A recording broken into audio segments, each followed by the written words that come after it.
Trail braking into a corner puts the bike in a safer and more predictable state, which also allows it to turn faster. Hence why professional riders from all sorts of disciplines do it.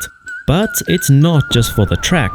It can make you safer on windy roads too. So today we're going to go over what trail braking is and how it's done, as well as why you need to learn this technique. After all, it's much simpler than the name suggests. The concept of trail braking is very simple. When braking into a corner, you slowly reduce the pressure you're applying to the front brake or trail off the front brake as the bike begins to lean in for the corner.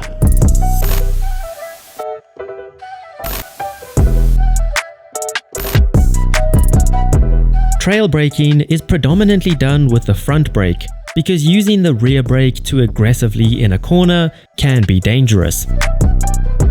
But don't worry if you have combined or linked brakes, because the technique and outcome won't be any different. With trail braking, you brake past the point where you begin to lean the bike in for the corner, as opposed to getting off the brakes altogether before you initiate your lean. However, we're often taught to get all our braking done before the corner, so trail braking can seem contradictory. In fact, when I got my first 600, I remember going into a corner way too hot, panicking and pulling the front brake lever, which immediately just stood the bike up and I almost ran off the road.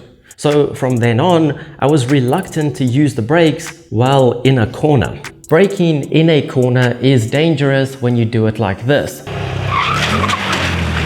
abruptly and while leaning.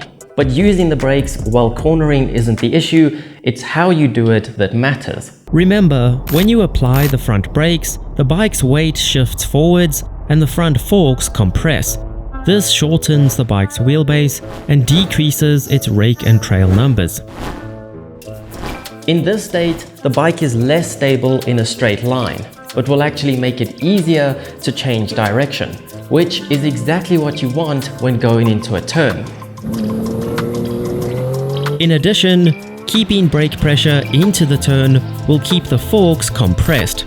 This way they will be deeper into their stroke and in the range they work best. In this position, they have enough travel in either direction to compensate for any bump or dip in the road, keeping your front wheel planted. If you just let off the brakes right before leaning into a corner, the forks unload, making the front wheel lighter and offering you less traction.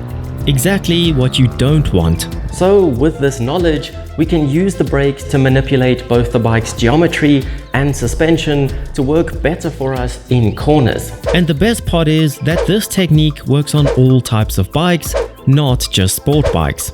With this technique, if you're halfway through a corner and it appears sharper than you expected, or if there's an obstacle in the middle of the road, you're at least already on the brakes. This makes it much easier to slow down or slightly alter your path through the corner without upsetting the bike and lowering your risk of crashing. Conversely, if you were to coast into a corner using nothing but engine braking, you would be losing all the geometry advantages you could be getting from trail braking. Accelerating works in the exact opposite way. When you open the throttle, the weight shifts backwards, lifting up the forks, lengthening the bike's wheelbase and increasing its rake and trail numbers, making the bike want to go straight.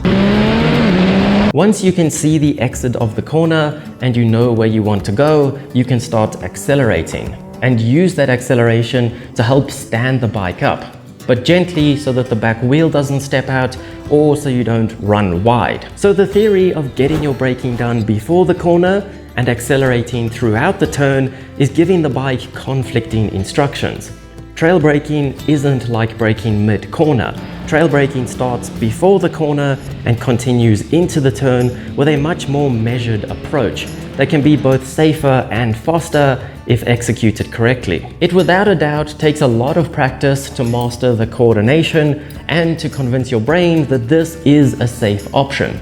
It's easier to learn in a safe environment like on a track or on a corner that you're very familiar with.